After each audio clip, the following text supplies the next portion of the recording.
Oh my goodness, I am so excited. Our next guest on the Beauty Pro podcast is the fabulous Cole Thompson. How are you, sir? I'm really good. Thank you for asking. What about you? I am pumped. I'm pumped because we're Me going to too. talk about all the things. You ready? I am so ready. I've been waiting for this for a long time, so let's go. Let's go. Okay, let's just rip it off. Go ahead and tell everybody who you are, why we should know you, please. Okay. That's a great question. So yeah, my name is Cole Thompson. Originally from Manchester, England. I've been in the beauty industry now for about 25 years, which is a very, very long time. It's definitely the longest relationship I've ever had, and it's a great one. I love it. You Been look very like you're 25. Well, I appreciate that. The So lighting in here. I'm actually AI. I'm not real. that's perfect. Yeah. So yeah. But yeah, I've been in the industry for 25 years. I absolutely love it. Been very fortunate to work for a few different companies and travel a lot of different places and learn from some incredible people who've been really, really kind to share with me what they've learned over the years. And I'm in a really fortunate position now that I get to do the same. I get to pass on other things to other people that people have taught me. Mm. So I have a training company with my twin brother called Elevation H, and then I work with Hattori Hanzo Shears and a few other different companies, and I absolutely love what I do for a living. Yeah, How did you get into the beauty industry? it was very random. I was about 16, so very very young. And didn't really know what I wanted to do for a living. Ideally, a soccer player, football player would have been phenomenal, but I wasn't good enough, so it didn't really work out. Because to be a professional at something, you've got to be pretty good. It's kind of the prerequisite. Didn't Right. really, yeah, didn't really work out for me, and I was struggling to know what to do. And my auntie, who was a really really special part of my life, who sadly is no longer with us, Mm. she was a hairstylist, and she told me and my brother, she's like, you'd be great in a salon, you guys, like you personalities, and we love to speak to people, and she said you'd be amazing in a salon, and it was long story short, we just kind of gave it a go and fell in love with it almost instantly. So your brother is also in the hair industry. Yeah, How yeah. amazing. Okay. Are you identical or fraternal? We're identical. Yeah, we're identical. We look a little different now because he's a little, believe it or not, I'm not that tall, but he's smaller than I am, shorter. So I remind people about that. But yeah, we're identical twins. We grew up doing absolutely everything together, always, always, always. Now I'm US based and he's UK based. Okay. But we basically do the same thing, but just in different countries, which is pretty wild. That is wild. Okay, but I have to ask, like you are identical, so did you ever pull the switch? The old switcheroo. Yeah, come on. I would. Personal or professional? I would absolutely love to say that we did, but we were never that, I guess, clever enough to think we could really mess with people with this. Because even as children, at the school we went to, you had to wear a uniform. Okay. So you had to wear a shirt and a tie, which explains, I think, from childhood trauma, the way that I dress constantly in a shirt and tie, almost always now. Yeah. And my mum used to put us, I used to wear a blue shirt and my brother would wear a white shirt. And the teacher would have it written on the desk, like which one of us had which shirt. So we could have quite easily swapped. Never did. I guess we're just too nice of guys to You're do that. good boys. That's okay. That's all right. Yeah, thank you. You're welcome. So what is Elevation H? Yeah, so we started the company 12, 13 years ago now. Originally California, we started.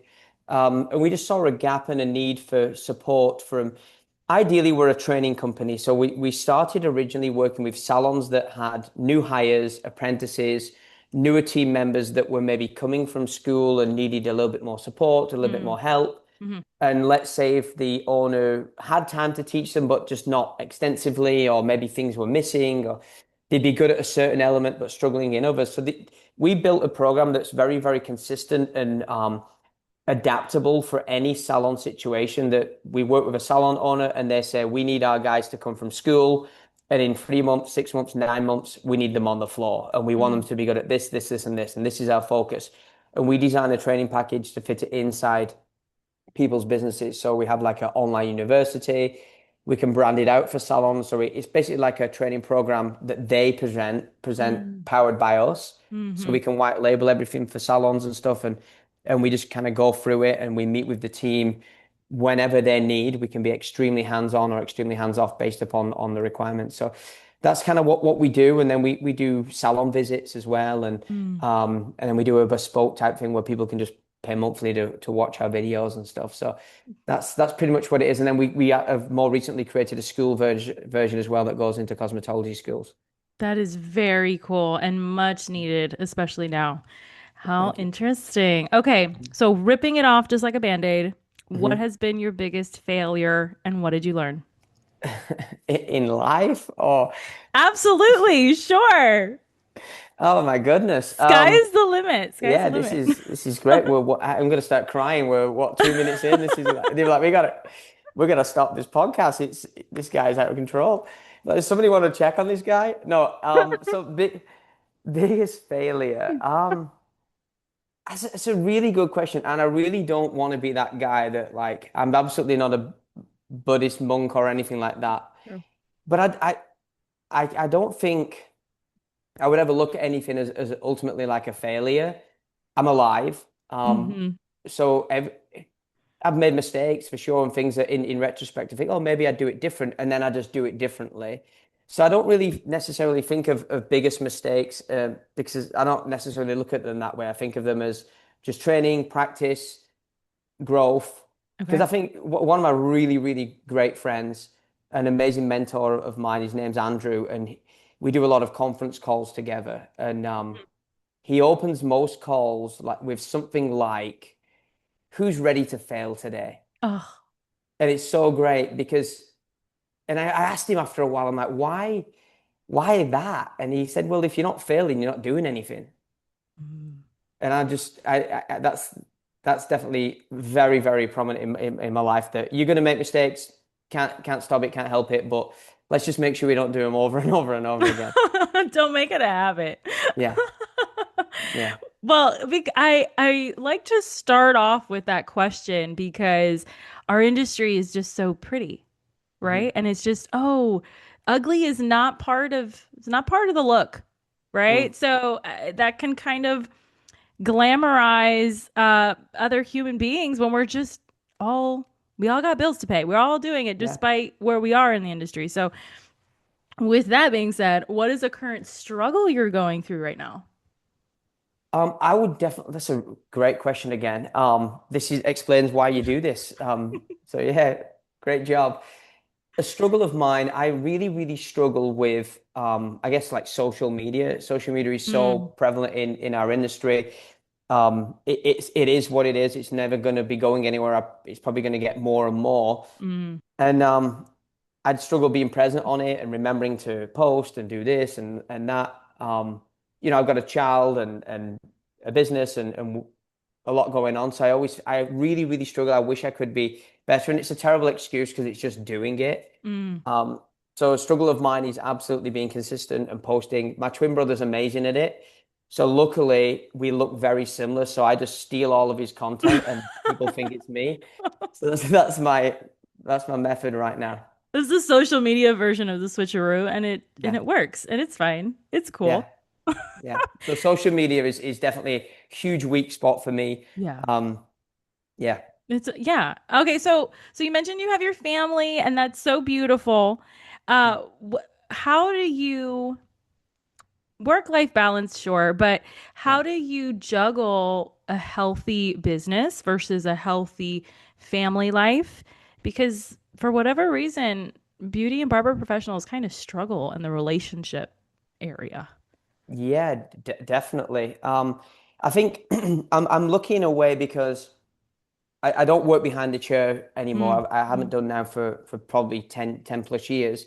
So my brother does though. My brother works behind the chair and that's a constant giving of time and energy and mm-hmm, even like emotion in so many ways to your clients. mm-hmm, So he definitely, we're speaking to him every single day. It's a big struggle for him because he's got his clients, he's got his family, he's got his business.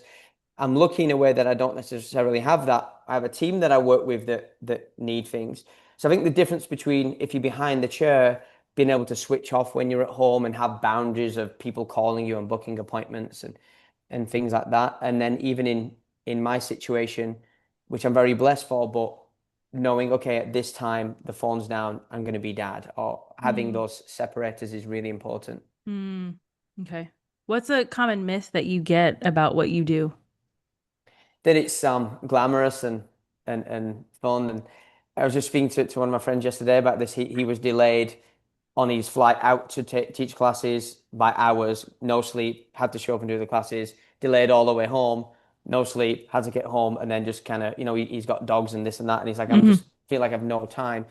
So I think the that side of it, the travel side, I travel a lot. It's an amazing blessing. I absolutely love it. But traveling and being at the mercy of the airlines or whatever that might be is that side of it is quite tough. And being away and different hotels and there's cancellations and even going out of your routine of being able to go to a certain coffee shop and eat certain things and Yeah. sleep well, little details like that. Yeah. So how do you nourish yourself then? Um, try to get as much sleep as possible. It helps. The right food, lots of water. Or my two biggest pieces of advice to anybody that travels, or if you Yeah. are traveling, and I had to lecture my mum about this because she recently came to visit me and she landed and her phone had died. And I'm like, anytime you've just been on a 12-hour flight with a charger in front of you and you realize your phone's died as you land. So always make sure that any opportunity you get to buy water or fill up your water bottle, do it. And any opportunity that you get to charge your phone, do it because you might get on the plane and the chargers aren't working, or you might be sat on the Hmm. runway for 4 hours and there's no water. Hmm. So hydration is 100% the biggest thing. Electrolytes, huge, sleep, and then the right food. I've recently been using chat, is it GPT or whatever? Yes, I'm so proud of you. Good Yeah, job. it's amazing for anybody who does travel Yeah. um, and struggles with that. Even down to I can take a picture of a menu and say, okay, what would you recommend? It's this time. I've done this today. I'd like to get a good night's sleep. Whatever. What would you recommend for me to order on this menu? And it'll say like this, and this. Eat half of the potatoes. Tell them extra this and less of that. It's unbelievable.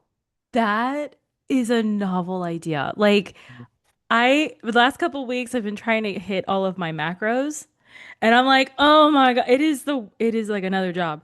Yeah. That is the best. I am Yeah. going to try that. That I am so excited. It's unbelievable. Even and I'm getting this is really my passion is macros on chat now, but everything from wake up or coffee with cream or whatever, boom, and Yeah. it'll log it.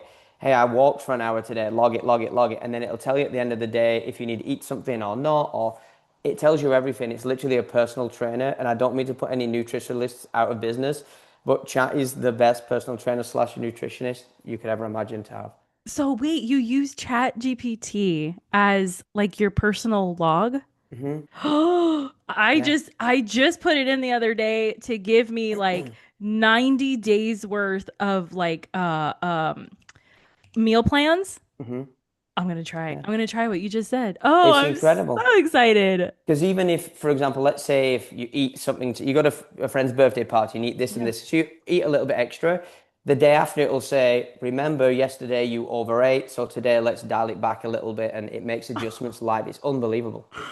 That is fantastic, Yeah. especially for beauty and barber pros who actually they're like, no, I won't eat. I'll eat when I get home. Like, Hmm. no, no, you're killing yourself.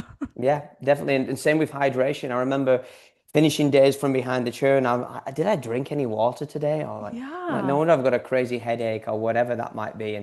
And it's hard then to relax once you get home, so you stay up a little bit later, and it's definitely a revolving door. And I love where we're at. Just I think in general, we're as a society in general, health and wellness is very, very, very popular now, and it's very acceptable. And there's a lot of information and education out there for it, which is I love the way that the direction that that's going.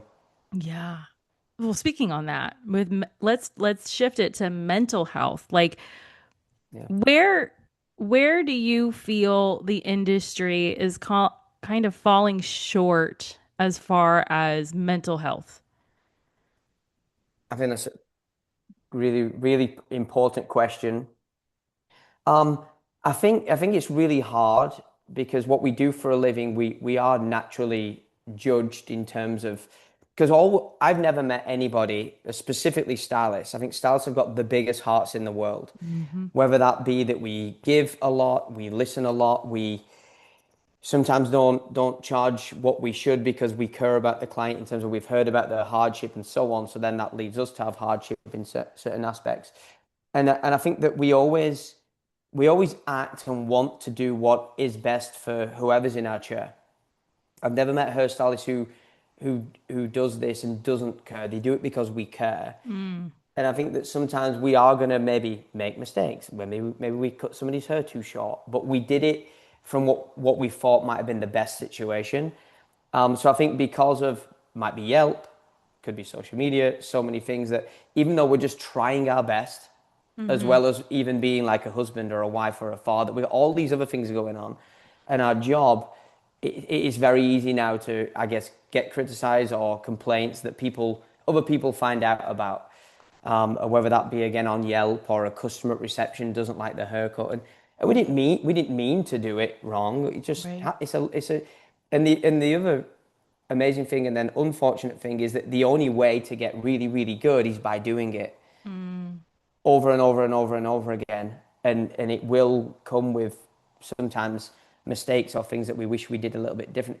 It's a really tough thing, and I think that that plays a lot of mental games with hairstylists. Like I think one of the hardest things or the most annoying things, and I'm sure every hairstylist has done this, Mm. where you're at dinner with your friends, or you wake up in a cold sweat, and you're thinking, I wish I went shorter on that, or maybe I could have point cut that a little bit more, or did that client hate me? We care so much, and it's a really, really hard thing to let go of. Yeah. Yeah. So It's tough. what has been your favorite insult that you've ever gotten that you're proud and it is your driver? Uh, um, this has just popped to mind because it became my nickname for a little while. So I grew up in a really, really small town, very, Okay. very small town, amazing place, real family community. Everybody knows everybody. And when I left that town, I was probably about 18, and I moved to the closest, biggest city, which was Manchester, and started working for Vidal Sassoon, Okay. which was big news in the town. Yeah. And I remember going back to the old town that I worked at because my twin brother was working there at the time, and I went back just to hang out one day. And I was just walking through, minding my own business, and this little old lady, she just looked at me and she went, "There he is. Look at him, all cocky. Thinks he's Vidal Sassoon himself. He does. Look at him." And I just never forgot because all I was doing is just walking through. I didn't even do anything or say anything. And this lady was so like, this guy thinks he's too big for his britches or whatever you want to call it. And it always stuck with me. So it became my nickname for a while, Vidal himself. And I'd not even done anything yet. So That is so funny. yeah. When you went back home, I mean, did you ever see her again? No, I had no idea who she was. Never met her before in my life, but she was just in the salon and she just started verbally abusing me for no reason. Terrible. Yeah, Poor lady, poor I know. lady. All right, Yeah. so how did you get involved with Hanzo? How did that Um, come about? long, long time ago.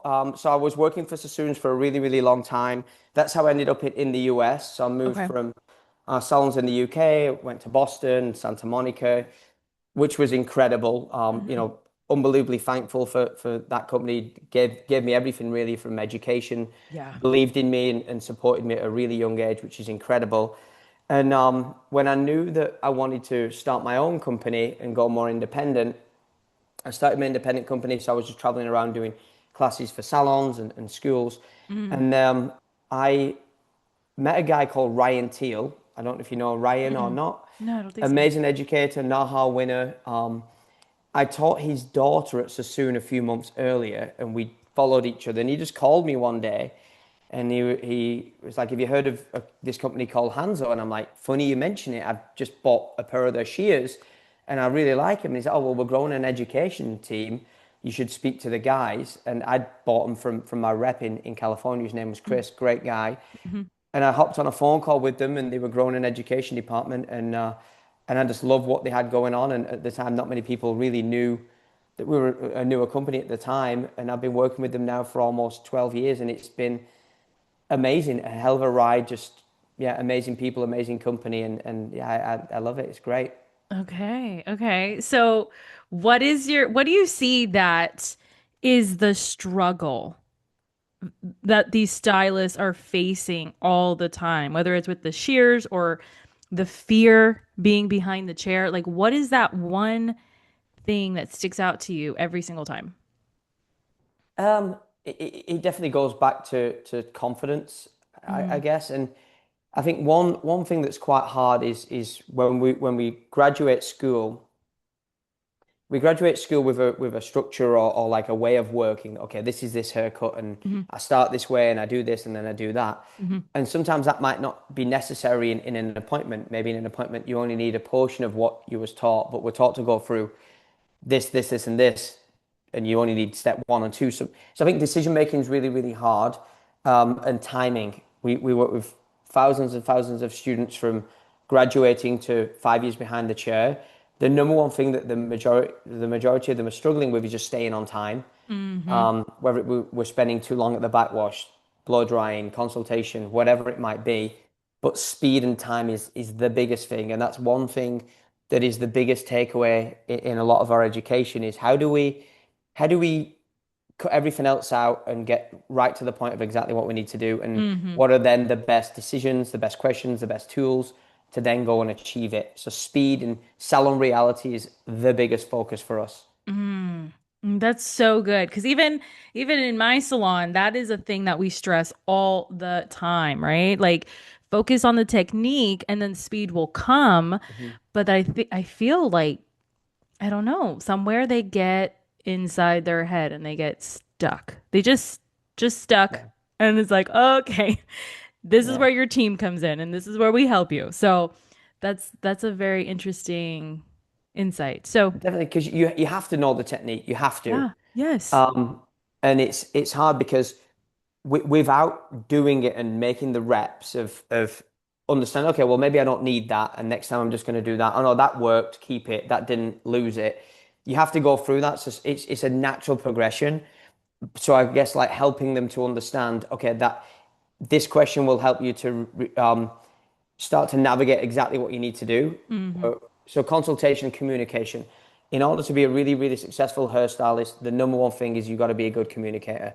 I could do the coolest, most technical haircut on planet Earth on somebody. If that client hates it, what's the point? hmm There's no point. Exactly. Exactly. Okay, so who has been your biggest, I guess, role models in the industry or even in life that have just influenced you in every way? Your top three. Hmm. Wow. Oh my God. Yeah, I don't want to leave anybody out. Um, Just list them all. Just go ahead. Just Definitely, I think let's separate it a little bit from in life in general. Growing up, my uncle, so my mum's brother, her youngest brother, was an unbelievable influence for me. He was a business owner in our town. He was like the guy around town. okay. He owned lots of businesses, um, loved playing soccer, playing football. So he was like a guy's guy, just a huge influence on us. Unfortunately, he died, so he died way too young. But he was an unbelievable influence on me and my life. So my uncle Paul was great. So definitely him. I think in the industry, specifically as a hair cutter, because that's hmm what I do. I don't color.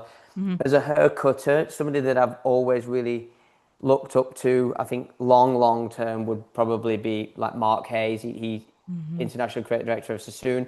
I just always loved the way, and I knew him. We were like friendly, but he was always like a Yeah. mentor to me. The way he cuts hair is just unbelievable. I think he's the most beautiful haircutter I've ever seen. Um, and then in general now, in like business and in hmm life, hmm I'd probably say I can't give one person, but my main like people that I work with at Hanzo. So like the owners of that company, John and Chris, the guy that I work directly with, a guy called Andrew. My best friends in the world are two guys that I work with. There, a guy called Sebastian Lightfoot and Sean Bajanin. Okay. Just unbelievable people. We've all got so much in common. We're all dads.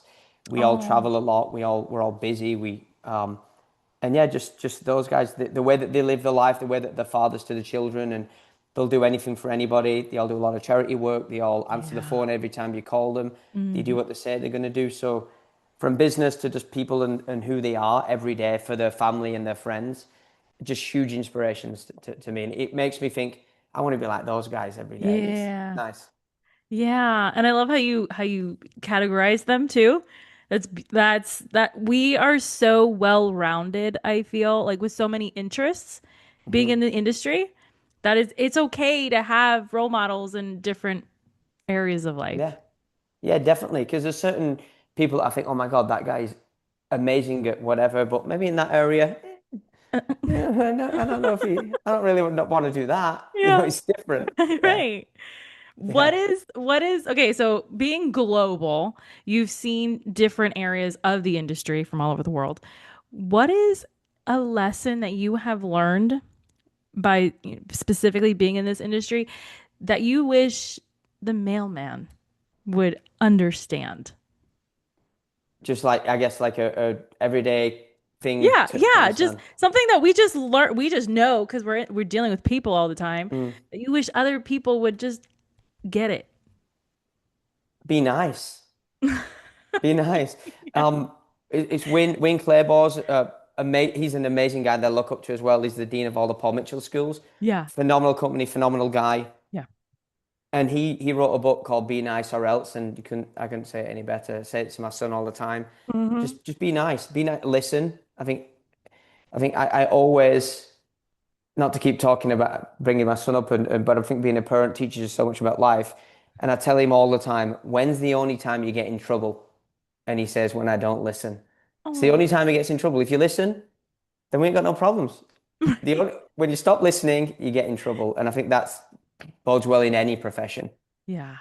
Why do you think we know that better than others? I think because we deal with so many people, Hmm. a constant revolving door of different people, age groups. You know, we have to be very chameleonic is a Hmm. phenomenal word for what we do and who we are as people to be successful and being a good communicator. Because in your chair could be a 5 year old or a 50-year-old, right? From a doctor to somebody that doesn't speak any English at all, who also could be a doctor. But but you know what I mean? Like, Yeah. who knows what's about to walk through the door? There's Yeah. when it comes to, whether it be politics, religion, this or that, when they're in your chair, it's how do I make you look and feel amazing? And that's really what it is. You have to be very fluid, and I think that's why we're really, really good at just life sometimes as a hairstylist. That I could throw the average hairstylist in any room with any group of people at any walk of life, and they'll be the life of the party, and they'll leave, and people will be like, I really like that person. Yeah. That person's amazing. But it's because we listen and we communicate really well. Yeah. Yeah. So, what do you have going on that people watching or listening, they can connect with you and work with you? Like, how do they get more involved in the Thompson world? Okay, well, first of all, I would love that. That would be great if everybody was involved in the Thompson world. So, yeah, if you're a salon owner, if you're just an individual learner, if you've been doing it for 50 years and you just need a little edge or refreshment on something, or if you're brand new and struggling to work on your speed or decision making, whatever it is, if you've got a team of 30 assistants from every kind of walk of life in our industry, Elevation H is a great company for that, whether it be a full training program, little bits of education. Um, so yeah, you can always reach out on social media. My Instagram is just _Cole_Thompson. ElevationH.com is our website, or Elevation H on social media. There's several ways that you can reach out to us. We're very, very responsive. And any way we can help you or support you or just get to know you and see your beautiful work, we'd love that. All right. I have a couple more questions. The Sure. first one is who's better at hair cutting, you or your brother? Me, definitely. What is his Yeah. weakness? So he's an amazing haircut. So let me separate this a little bit Let's do it. before you're like, this guy's what the hell. I'm a better technical haircutter than my brother. Um, he's a much better behind the chair hairstylist than me. He's quicker. He's because he's worked behind the chair a lot longer. I stopped working behind the chair, like I mentioned, over a decade ago, and went Right. purely into education. So it's a little bit slower, really, really technical. Were to be behind the chair, it's a little bit of a different vibe. So he's a much better behind the chair hairstylist than me, and he's a much better colorist. I don't color, great at blow Okay. drying. I think Okay. the thing that my brother is the best in the world at, and I've never, and I would love to meet somebody who's even better at this than him, but he is the biggest people person you'll ever meet. You could put him into any room and he's just like the most vibrant light. He's funny, he's charismatic. I want to be him when I grow up. He's That's incredible. so cute, you guys. Oh my God. I'm gonna have to go find your brother and get You him got on to the be speaking. podcast. Why are you speaking to me? You got to speak to that guy. I'm gonna have to like get him, and he's gonna have his own episode too. Yeah. And then the viewers can decide.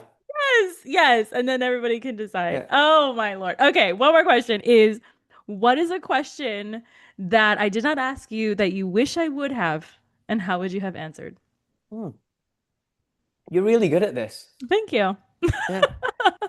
If anyone out there is listening and you get approached to do this, you should absolutely do it because the questions are phenomenal. Thank you. This is Thank great. you. A question that I wish you would have asked me. A question that I get asked a lot, and I think it's really important. About advice to like a newer stylist, graduating or about to graduate. I think everyone's situation is different, whether you graduate and go and start a business or go into a sweet situation or whatever that might be. But I think just get a good mentor, whether it be an Mm, individual, and this is in any industry. yeah. If you, I'd always start by working with people and surround yourself with people who you want to be like, whether it be cut hair like them, color hair like them, customer service, shampoo like them, whatever.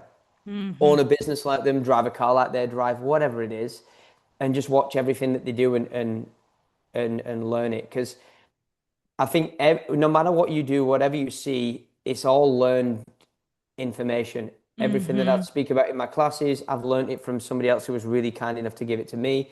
And now I'm in a fortunate position to pass it on to somebody else. And I think that that's the next step from school is collect as much information, never stop asking why and understanding, and then make your decisions from there. So that would be a good one. And then the other question would be, I guess, how many push-ups can you do unbroken would be a good one. Could be good. Yeah, a lot. The answer is a lot. A lot. I did about 10 last night and I am sore. There you go. Yeah, there you go. You beat me already. I could only do six. So, Oh, okay. yeah. Perfect. Yeah. Oh my goodness, Cole. Thank you for coming on the Beauty Pro podcast. I feel like everybody watching and listening is like, man, they're just laughing and having such a good time the whole time. So I really appreciate that. Of course. And I appreciate you reaching out and taking the time to chat to me, allow me to share my story and what we do. And like I mentioned, we got the best job in the world. We We laugh do. all day. We're so lucky to be able to do this and work with people. And if that resonates with anybody and needs support, help in education, their business, whatever it might be, yeah, please reach out. And we'd love to chat to you and come and visit your location or anything like that. Yes, all of his links are going to be in the show notes, so check it out. And I will chat to you next time. Thank you. I appreciate you. Take care.